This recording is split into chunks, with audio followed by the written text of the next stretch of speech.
கோயிலினங்கள் கூவினகாண் பந்தார் விரலி உன் மைத்துனன் பேர் பாட செந்தாமரை கையால் சீரார் வளையொலிப்ப வந்து திரவாய் మగళ్దేలోర్ ఎంబావాయ్. ఇక్కడ ఆండాళ్ తల్లి 18వ పాసురంలో ఒక గోపిక ఇంటికి, ఎవరైతే కృష్ణుడికి అన్నిటికంటే ఇష్టమైన గోపికట అండి, ఈవిడ పేరు ఇక్కడ నప్పిన్నై అని చెప్తున్నారు. ఈవిడ యొక్క విషయం గురించి చెప్తాను. ఈవిడెవరో మనం చివరికి మనం తెలుసుకునే ప్రయత్నం చేద్దాం.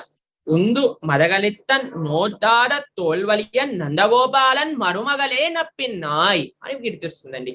ముందుగా, ఓ నందగోపాలుడి యొక్క కుమారుడైన కృష్ణుణ్ణి నీ దగ్గర పెట్టుకున్నదానా అని నందగోపాలన్ మరుమగలే